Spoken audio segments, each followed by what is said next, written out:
Kula remen kalih Gus Bahak dan wa aqranihi wa man yumathiluhu niku keranten keilmuane jelas. Terus dalam hal penampilan niku apa anane bloko suto angel para rawuh golek kiai sing berpenampilan apa anane. Kadang durung dadi habib dandanane kaya habaib. Wong Malang lek ngarani kemabib mboten Arab, gayane kaya Arab. Jadi ini malih mboten Arab tapi kemarab. Gus Bahak yang iso ngarang kitab mengke wicantenan kalih tanggi sugeng tindak sami wilujeng nggih Jawi murni. Padahal kemampuan Arab pol ngarang kitab Arab nggih saged. Nah sing rodok kemarab kemabib niku wau dijak ngomong tenan ra iso. Cara dikongkon nerusne nunan talil i'rabang ya ora muni ya. Oh ora muni. Tapi lek gayane Gus Bahak kalah. Serbane jos. Coba yo jos lek perlu minyak wangi sak liter sokne kabeh. Gayane Masya Allah ya khair, alhamdulillah ya khair, subhanallah ya khair. Mbah Mahfud mboten nate ngoten niku, padahal hafid maca kitab nggih saged, nggih lulusan Timur Tengahan. Nggih mengke kepanggih kula, Ustaz kemudi ngoten mau, mboten minfen, mboten nate. Nah, niki penting para rawuh. Abghadul ibad ilallah man kana thawbahu khairan min amali an takuna thiyabuhu thiyabal anbiya wa amaluhu amalal jabbarin. Kawula sing paling disengiti kalih Gusti Allah niki kawula sing kelambine penampilane jos kayak nabi, kayak wali, kayak syekh, tapi kelakuannya kayak Fir'aun, kelakuannya kayak Abu Jahal, jabbarin. Antakuna thiyabuhu thiyabal anbiya wa amaluhu amalal jabbar. Dan itu taghrir. Kadung diambungi tangannya kalih tiang awam, kadung wong awam podo sowan ya tabarruku nabi ngarep-ngarep angsal barokai, kadung didadekne panutan pol-polan. Lah tibake ngejak Jumatan yang Padang Masar ngono. Nih sak repotan biame. Ramanut nih ketorone kaya ulama tenan, dimanuti tibake mung kaya ngono kuwi. Bismillahirrahmanirrahim. Yang usum sekarang tuh politik nopo identitas. Soalnya batik wong Yogyakarta, wah batik nasional, berarti batik wong Indonesia, anak batik rawang Indonesia. Jadi batik nopo pakaian nopo nasional. Ya boleh hadis nganti ngeluh kesunatan ibadah nggak lebih putih. Orang kesunatan ibadah nggak lebih nopo. Tapi nak kue wong ngalim ben diarani lebih putih gak wajib. Kudu kadang-kadang nganggo batik, gue nunjukno nak nganggo putih. Saya tuh seingat saya belum pernah ngaji gak pakai baju putih.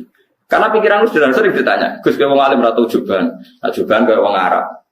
Nak badik kesana kok orang sunah rasul sunah putih, setengah-tengah ngudem putih, sunah rasul tapi tetap Indonesia. Wis tak pikir dong, lalu kena mikir aku badik. Tapi itu tadi saya masih husnudzon. Jika jadi tren nganggo klambi hem putih dianggap wajib, harus ada yang pakai batik untuk menunjukkan kalau tidak wajib. Nah mungkin dia termasuk begitu melok. Makom medeknya itu wis ngurusno. Itu tidak tahu saya kalau itu berarti sudah tinggi kelasnya. Jadi menurut saya tengah-tengah ya pakai hem putih kalau sholat. Tengah-tengahnya adalah nak jubah terlalu Arab. Nak batik deh Nabi ngendikan kesunatan ibadah itu pakai putih, nganggu mori kalau mati ya sudah tengah-tengah. Menurut saya, sama tidak harus ikut saya. Tapi jika itu dianggap wajib, kadang-kadang jangan pakai putih. Seperti Jabir bin Abdullah itu terang-terangan, sama tak ceritani. Dulu ketika Jabir bin Abdullah sahabat yang terkenal itu Jabir itu termasuk minas sabiqin ala walin itu. Jabir itu sholat di masjid itu bajunya dicopot, terus sarongan itu dicancang di gulu, kayak wong kuno-kuno. Sarongan sitok dicancang di Bawa baju diletakkan di sokor masjid. Setelah itu orang tabiin melihat dia secara sinis. Tabiin itu generasi setelah sahabat. Marah-marah ketika dimaki. Masa engkau sahabatnya Nabi sholat bisa bin Wahid pakai baju satu dicancang bisa. Jabir mulai cerita. Kamu jangan bilang pakai serban itu sunat. Kamu jangan bilang pakai jubah sunat. Bagaimanapun menjadi sunat karena kamu punya. Sehingga kamu bilang sunat karena kamu punya. Dulu kita zaman Rasulullah masih hidup, kita semua itu tidak punya baju, punyanya satu. Sehingga Nabi tidak berani mensunatkan pakai baju dua, kesunatan serban, karena kita hanya punya pakai baju satu. Kita harus mikir bagaimanapun di antara kesunatan itu karena kita mampu. Setelah tidak mampu, tidak ada sunat. Terus Jabir mulai marah-marah, termasuk yang diceritakan. Kalau kamu bungkus orang mati gimana? Ya tak bungkus utah sampai sikil beda sirah gitu. Ya kan ya, nah ini orang mati dibungkus sempurna tuh. Nanti kok pepes itu ya dibungkus, terus bariku lagi dibuka raine ya mus, sing mutin-mutin rai ya.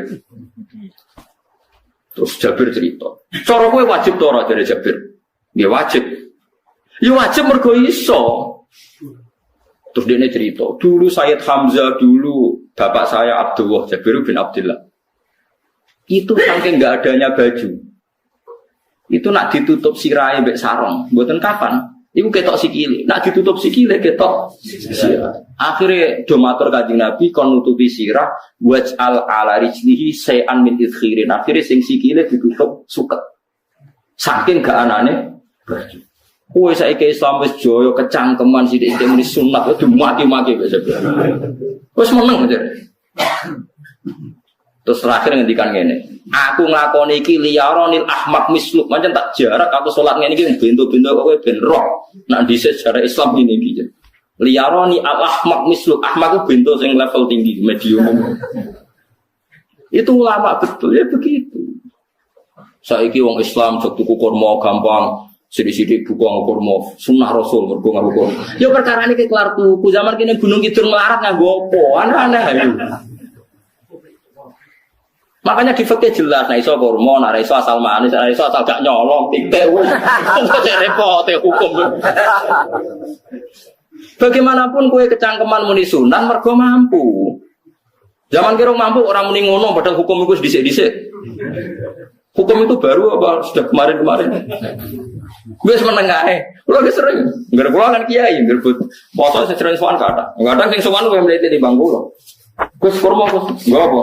Nggih sunah Gus. Ah sunah mbahmu, pangan kowe. Oh kiai kok ora kira sopan. Aku nak buka aku degan. Wah aneh-aneh gitu. Namun ini sunah dia ora usah kecangkeman. Lagi buka kurma pirang tahun, lebih kali tahun Gus. Umur piro? 40 Gus. 38 tahun gak nggo sunah lagi 2 tahun gegere gak karuan. Biasa saja. Dulu Nabi biasa. Nabi kalau zaman ngendikan yang ngeper sampai 4 kali. Kalau nggak mampu ini, kalau nggak mampu ini. Nabi kalau ngendikan ya gitu sampai diulang-ulang. Karena Nabi tahu tidak semua umatnya gampang mendapatkan itu. Misalnya kafaroh puasa 2 bulan nutut. Kalau udah bisa ngasih makan orang miskin sekian, kalau udah bisa sampai habis. Kulo ma'rufin sedekah, kalau tidak bisa ya Rasulullah firsana satin sampai ludus gak usah sikit tamrotin. Kalau gak bisa fabi kalimatin thayyibah cangkem sing apik. Nek ra iso sementing aja merengut. Terakhir walau bitolqatin apa? Wajib. Itu lama mewarisi sekian kebaikan yang diajarkan Nabi, tidak terus dipatenkan satu ngel-ngel wong akeh. Wong ngapain kayak kurma yo khutbah bareng. Wes pangan dhewe entekno. Ya ana sing sabar, terus kula tobat terus mboten ngomong-ngomong ngono ya. Ya biasa saja kalimin sunah-sunah itu biasa saja. Dawe Nabi wal qasda tabluhu. Kamu itu yang biasa saja. Biasa itu ya standar saja. Ya biasa. Jadi Nabi dulu kalau melakukan sunnah itu biasa. Sunnatun sanaha Rasulullah SAW. Ini sunnah yang dilakukan Nabi. Tapi di luar yang azimah. Azimah itu yang wajib atau berdoain itu sahabat biasa. Karena bagaimanapun kita bisa begini karena mampu. Seperti Jabir tadi. Orang bisa sholat pakai serban, pakai jubah karena mampu. Zaman Nabi awal Islam. Sama lihat Bilal. Ada nak belodor gitu. Sama lihat film Umar atau film-film Bilal. Itu memang nyata dulu itu la yajidu ahaduna illa thawban wahidan. Enggak ada yang kecuali punya baju apa? Sama dulu film-film, mulai versi sining kitab sampai versi film itu sama. Bilal adzan ya bloder, ora adzan jebloder gak sopan. Memang ya duwene klambi mau sitok iku. Adlok ceritane Sa'laban, bersolat salam langsung melayu. Berkali-kali agar bersalam melayu. Jebule apa kita ya Sa'laban bersolat orang witir melayu kenapa? Maksudnya takoi ya Rasulullah, takoi Nabi. Sa'laban kata sahabat-sahabat, gue nak sholat baru mulai langsung melayu. Ya Rasulullah, kami kula namun setunggal, istri saya di rumah aja utuh. Saking tidak adanya baju. Ya saya kira nang sunat no kon. Ya begitu. Makanya ketika ada Sayyidina Umar, idza ausa Allah fa ausiu. Nanti kalau sudah jembar ya jembar. Nak lagi ruwet ya ruwet. Ya sudah biasa. Paham ya? Jadi kalau suwun misalnya malah yudroku kulu, la yudroku nopo kulu. Kalau tidak bisa semua, jangan sama sekali. Jadi misalnya kita tidak bisa jubahan, tidak bisa serbanan, untuk orang Arab. Supaya saya tidak keriting jubahan, kok tonggol yuyu. Paham ya? Wah aneh. Kemudian orang kaji kok jubahan malah digugat wong akeh. Ya sudah pakai hem putih saja. Sementing dua semangat sunnah putihnya misalnya. Ya tengah-tengah gitu. Tapi kalau kira-kira dianggap wajib ya kan ganti badai kayak Ruhin itu. Itu makomnya sudah itu tadi. Sudah tinggi sekali. Ya Nabi itu kan misalnya Nabi nyifati rambut yang baik itu yang lurus membak. Sifatnya Dajjal dulu keriting. Tapi yang keriting ya enggak apa-apa. Bukan berarti wah keriting mirip Dajjal ganda. Ya itu kan Allah menunjukkan kekuasaan. Nanti kalau Allah bikin lurus semua dikira nggak mampu bikin yang keriting ya sudah dibikinlah yang keriting. Ya sudah gitu biasa saja. Buatan berlebih. Paham gitu. Jadi Nabi itu kalau ngendikan seingat saya ini hafal banyak hadis. Kalau ngendikan tuh sampai berkali-kali. Itu dimulai kalau sudah kau pakai ini kalau enggak mau sampai mulai firsana satin sambil berdus ijek larang walau bisi kita meroh separone kurma masih kadang tidak mampu fabi kalimatin thayyibah enggak mampu lagi ya soalnya tak sedekah walau bitol qoti wajib sedekahlah meskipun dengan ceria itu sirinya kenapa saya ngaji guyon karena paling enggak ceria itu happy coba kalau saya ngaji merengut menang terus kita nyesal terus saya ngaji kan mikir Gus Pak kurang apa kita ngaji ku ono sing kurang terus yang kedunya nafsu wah paling kurang sangune jadi repot mulane kula ngeten wis tak pikir memang sampe tak pikir guyon kula mek sampean nangis mbon ndi ganjaran akeh ndi kok guyon kula bilmen nangis sampean mikir utang jadi terakhir sedekah talqati wajah yang ceria yang happy. Kowe iki happy kan yo seneng, paling gak mikir nasibe kan. Kiai ku happy sebenarnya.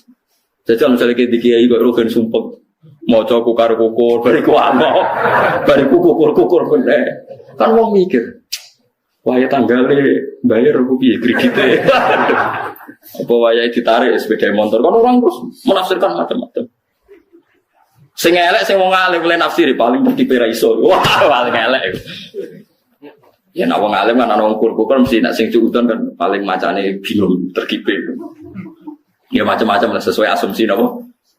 Jadi kula suwun lah sama nak dadi kiai nak iso sedekah macam terakhir ceria. Mergo Nabi ngendikane terakhir tasaddaku walau bitol qadar wajib. Bersedekahlah meskipun dengan keceriaan apa muka atau wajah.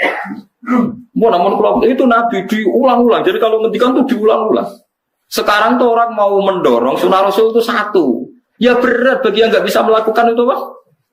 Yang nggak bisa melakukan itu Pak.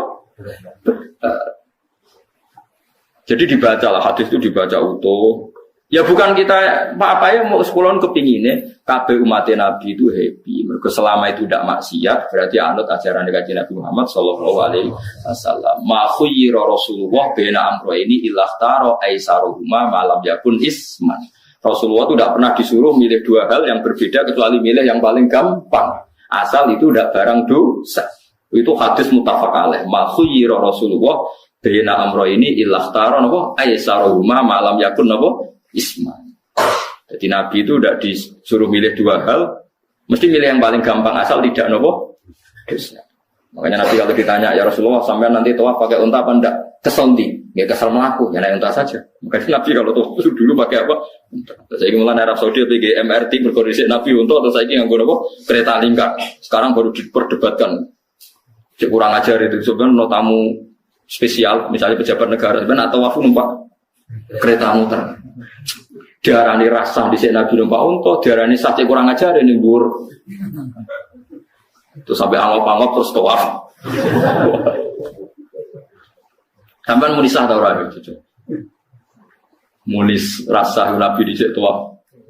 Ngagem to muni sah kok kurang ajar ya. Mulai misalnya kereta asenan anggap sidik-sidik sebelum gitu. Dia kurang ajar juga. Saat ini lebih diperdebatkan, tapi ya mbak. Siapa bakas ngono ben ngerti hukum sampean ben ora kiai iku bingung ulama yo mikir hukum. Iku kita ceria kalau sampean ora bingung ora ceria. Fa ba mongko mo sapa aksarun nasi sapa akeh manusa mo ila kufuron kecuali ngafiri nikmate Allah. Juhuda tegese engkar li nikmati maring nikmat haitsu qalu sekirane ngucap sapa kufar mutir nabi nawi kada. Mutir naden kaeringi udan kita binawi kada sebab posisi bintang sing ini. Walau syi'na laba'atna fi kulli qaryatin nadhir. Walau syi'na umpama ngersakno ingsun Allah laba'atna yakine nugasno ingsun ngutus ingsun fi kulli qaryatin. Ing dalam saben-saben daerah desa nadhiron ing wong sing eling. Umpama wong ngersakno kabeh desa ya nabi, tapi kok kakek nabi malah repot kan. Yukhawifu kang ngekeki peringatan sapa nabi ahlah ing penduduk Qarya.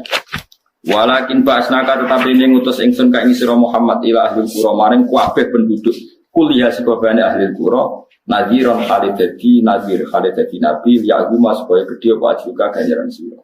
Tapi kabeh nabi niku ya boye Allah mampu mawon tiap desa dikai nabi, tapi Allah ndak melakukan itu, cukup nabi sitok. Terus kabeh ya ana Nabi Muhammad sallallahu alaihi wasallam.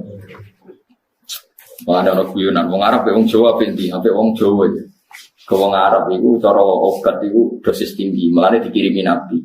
Wong Jawa cukup mudin, cukup kiai wis Islam. Jadi rapati salam. Penyakitnya ringan, jadi dibati kiai wis dadi iman. Nah wong Arab kudu napa? Nabi. Berarti penyakit berat ringan nabi endi? Nabi ringan lan jare kiai Jawa. Kita ya apik wong Jawa wis wong Arab. Mergo ora butuh napa? Nabi. Berarti dosisnya kan kecil ya rendah. Sauling-uling bos.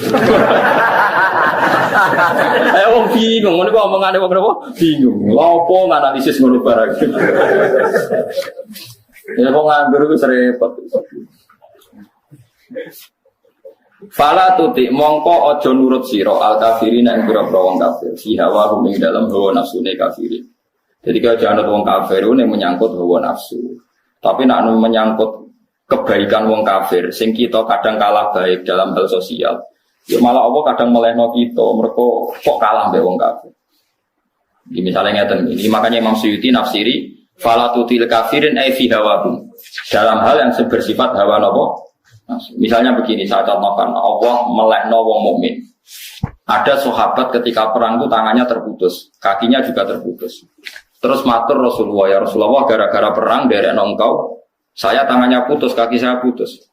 Ternyata tidak diapresiasi sama Allah, malah disalahkan. Gini kok Allah terus nurono ayat iyam saskum korhum faqad masal qoma korhum islu. Jika Anda luka karena perang, orang kafir pun luka. Wong kafir, wong gendo wae wani luka demi kekafiran, kok kue wong Islam dari demi Allah ora wani luka.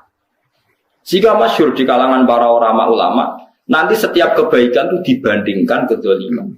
Ya saya ulang lagi, nanti setiap kebaikan itu dibandingkan. Misalnya kita jadi kiai ora enak, ora digaji tetap, tepat-tepaan, kadang untuk duit, kadang ora. Enak jadi PNS, gajinya tetap. Nanti kita disalahkan Tuhan. Pedagang narkoba itu gajinya juga enggak tetap. Risikonya tinggi, ditangkap polisi, hukumannya mati, itu saja berani. Kowe nyai dirimo ngono ora wani. Kowe tahajud kanyeben, bengi-bengi tangi tahajud kanyeben.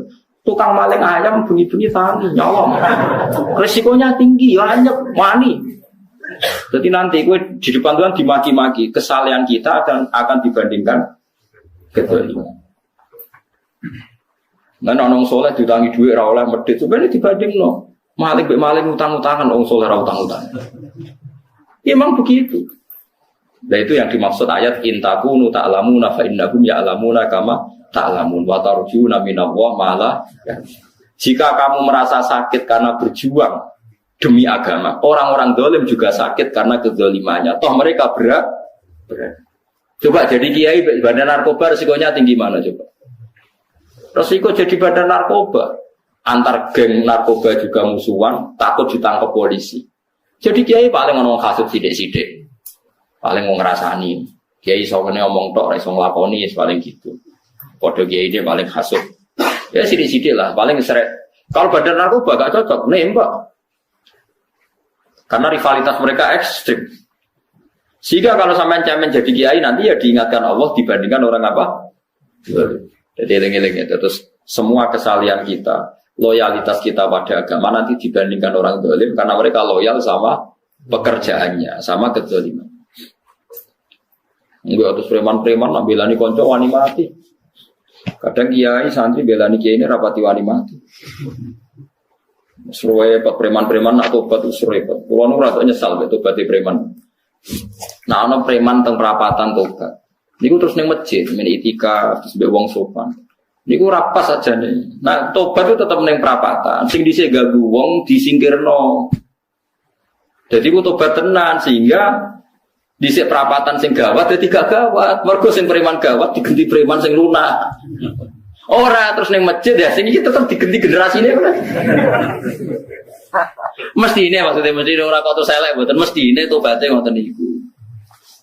Sayyidina Umar itu dulu itu menakut-nakuti orang Islam. Anggerono, ini wong Islam wedi kabeh. Terus Abu Bakar ya wedi kabeh wedi. Suatu saat Rasulullah mlaku-mlaku ngerti Umar gulut ning ukat, menangan. Kata Rasulullah, andikan yang Islam itu hebat Islam. Hanya Rasulullah berdoa, wa ma'izal Islam di Umar. Akhirnya Umar masuk Islam. Hari Kamis masuk Islamnya. Mesti kira tahu mikir tuh sadinane niku lho sadinane itu hari Kamis masuk Islam. Ning omahe adike ning gone IP-ne. Kok diwacana Quran surat Toha. Bareng Islam metuki Nabi, mohon walhasil bar Islam teng Masjidil Arqam ning bene Nabi terus. Langsung marani Abu Jahal ora terus ning masjid menenge kok langsung marani Abu Jahal. Angger ki ganggu Nabi tak pateni. Bariku marani Abu Jahal. Aku saiki wis Islam iki ganggu Nabi tak pateni. Gentenan wong kafir sing dhewe. Paham nggih? Jadi enak maksudnya. Lah misalnya terus Umar jadi sopan santun terus ketemu wong dilo, ketemu Abu Lahab monggo daerah. Artinya gak ada perubahan kan. Lan Rukin mantan preman mboten kok tobaté ning kene ora roh. Mboten ndang aris kiai dene. Mestine ngoten. Makanya Wahsy itu yang bunuh Sayyid siapa? Hamzah. Karena dia disuruh Hindun itu istrinya Abi Sufyan itu. Itu setelah membunuh Sayyid Hamzah dan dia Islam. Dan Nabi tidak siap melihat wajah Wahsy. Sumpahnya Wahsy apa? Saya bersumpah akan membunuh orang paling dibenci Rasulullah. Sebagaimana saya pernah membunuh orang paling dicintai Rasulullah. Terus tobatnya dia mateni Musailamah al-Kadzdzab. Wong sing ngaku Nabi ngarang Quran. Itu sing mateni sinten? Wahsy. Jadi Wahsy sebagaimana aku pernah membunuh orang paling dicintai Rasulullah. Tobat saya membunuh orang paling dibenci Rasulullah. Ya misalnya terus Wahsy tobat, sampai nyapu masjid, terus gak bisa lara tarung, zaman kafir tarungnya tenanan, bareng Islam menyapu masjid, bariku misalnya jedingin, bareng jak perang petiwa, ya ini ide pula tapi orang bisa lakukan. Ini mau cerita ilmu, teman orang bisa lakukan. Itu gale wong preman brak-brak, blojo narkoba antek akeh dilakoni, go judi diakoni. Sewengi orang preman itu kalau judi 2 juta 3 juta bareng tobat ngoboni masjid 10.000 padahal dunia ada jake mestinya tobat yuk. Saya zaman judi semalam 3 juta sekarang kalau pengajian atau ke masjid semalam 3 juta 100 tahun minimal di 2.000 orang malah pas tobat ngoboni malah masjid itu 10.000 kadang 2.000 serempet tapi ya apa tobat nanti cerita tidak begitu, mestinya berbanding. Bagaimana sama tak kok tobat itu cara ulama kayak ngoten itu berbanding. Malah Rian Khalid bin Walid itu jadi panglima perang Islam itu. Saya masih ingat makalahnya Khalid bin Walid. Fakama anni aksartul qabla fi kufri aktsartul qatla fi Islam.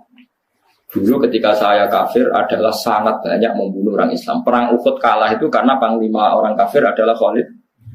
Dia cakap sekali dalam mengatur strategi perang. Khalid itu utek elek kan pikirannya ala sahabat yang menungso ruhin es kayak wong wedok ambek apa jenenge. Gonimas mesti medhun. Sahabat ora kabeh kaya aku kan ono kok kue barang macam-macam. Gunung Uhud itu dhuwure mosok musolane iki damira Gunung Uhud kaya Merapi niku mboten.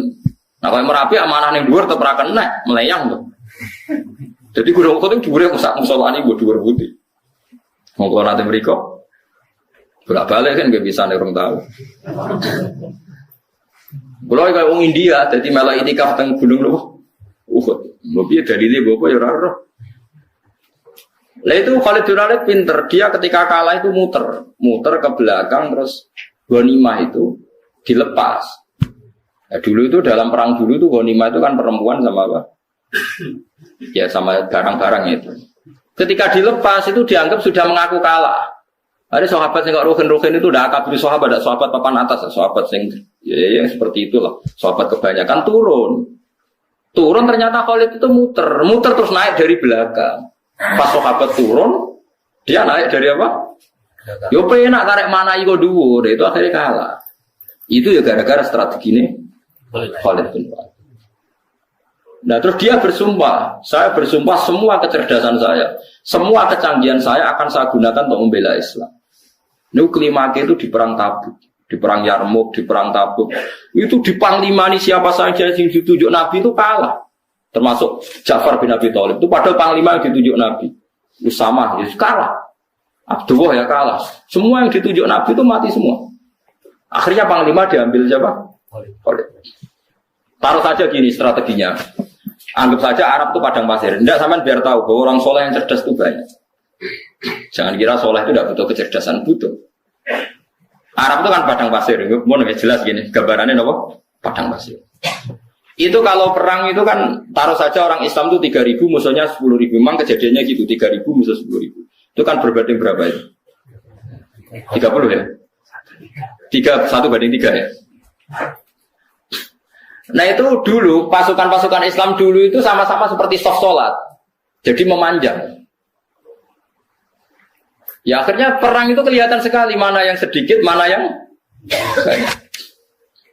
Khalid strateginya dirubah. 100 orang di depan, anggap saja gitu. Pokoknya tak ada gambaran cara Jawa paling gampang. Lagi macam kitabnya malah bingung bro. 100 pasukan kuda yang di depan itu disuruh negarkan kuda. Disebut Fal-Mughirati Subha itu. Yang itu Wal-Adiyati nopo Dokoha Fal-Mughirati Subha itu. Jadi pokoknya anggap seperti itu. Fal-Muriyati apa? Kotaha itu. Kuda yang 100 di depan disuruh menegarkan. Pokoknya kon gerak sehingga debu itu banyak bertebangan. Terus pasukan yang 3.000 itu disuruh memanjang sepanjang-panjangnya. Karena di depan ini ada tegaran kuda tadi, orang kafir yang di sana itu melihatnya ada bantuan datang baru. Pasukan Islam toko waket, panjang lagi. Dikira jumlahnya itu sampai 50.000 lebih. Paham sih maksudnya? Sehingga wong kafir melaju perkara ini tidak mungkin kita tandingi. Orang Islam dapat bantuan baru padahal ya wongnya podo. Mau dari setok dirubah. Nah misalnya si mimpin Mustafa sebuah jari mati ya sakit, mati kafir misalnya. Nah itu artinya dia masih ingat betul. Saya dulu pernah menggunakan kecerdasan yang sama untuk mengalahkan umat Islam. Saya bersumpah kecerdasan yang sama akan saya gunakan untuk memenangkan Islam. Besok bayang nonton aneh padang pasir 3.000 orang, yang 100 di depan negarno kuda supaya pandangan tidak begitu jelas. Terus yang belakangnya memanjang dari jauh kan kelihatan pasukan dapat bantuan baru. Padahal ya orangnya yang sama. Akhirnya orang kafir merasa wah nggak imbang. Kita ada imbang karena orang Islam dapat bantuan. Terus menang. Lah itu tobat bener gitu loh. Orang kok pas kafir cerdas, buareng Islam tobat nyapu masjid. Sekaligus ngaji ngantuk. Padahal zaman kafir cerdas, memperdayakan ekonomi nganti sugih bergede. Bareng Islam terus dunia nentek melarat terus nyapu masjid, bariku sholat qobliyah ba'diyah mulai mau poso sunat. Ya tidak apa-apa itu, tapi sugih tetap kok zaman kabar sugih. Zaman Islam kirim dia zaman Islam ya sugih terus kecerdasan dan hartanya untuk liizatil Islam mestinya, tapi ya enggak apa-apa kalau ada tobat model gitu ya enggak apa-apa. Ojo terus dari Gus Pak ngono kuwi elek ya ora nek jenenge tobat mesti apik, tapi enggak fair itu loh. Maksud zaman nakal serius, zaman tobat sekenanya itu kan fala tuti mongko joto atsira al kafirin ing pira-pira kafir fi hawahum ing dalem selera hawa nafsune wong kafir. Wajah hidrumlan merangi sira gum ing kufar. Merangi maksudnya berjuang bihi kelawan Quran. Mate hujjah. Uang itu nak merangi wong kafir nganggo Quran, ndak mesti perang itu nganggo pedang. Ini jelas kita pilih wajah itu bihi ebil Quran. Maksudnya perang nganggo Quran itu kita melatih argumentasi atau hujjah yang dengan hujjah itu jelas-jelas ketok bener agama napa Islam.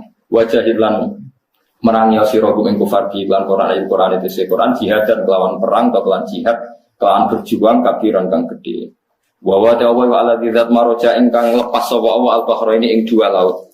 Arsalat sing lepas sapa wa ta'ala guma ing al-bahraini mutajawira ini hale berdampingan.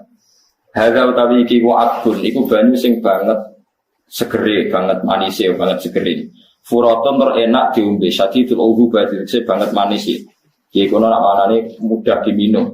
Wa hadza utawi iki ku milfon iku banyu asin, ujajun tur banget pahite. Syadidul muluhah tegese banget pahite. Tapi wasemono sungai sing gampang diminum. Misalnya sungai Komerapi sing napa gampang diminum maksudnya buatan pahit. Ketemu laut sing banget pahite meskipun banget asine. Apa hakikate gawe wajah alalan gawe sapa Allah taala bina guma antarane banyu sing napa tawar lan banyu sing asin. Allah gawe barzakhon ing pemisah hajizan tekse pemisah. Kita ndak tahu pemisahnya piye pokoke akeh sing cerita banyak di tengah laut tuh air napa tawar. Layak tadi itu ora campur apa haju masalah sini banyu asin dan banyu tawar. Bil akhori kelan sing liya mergo wonten apa hajiz wonten apa hajiz ana pembatas.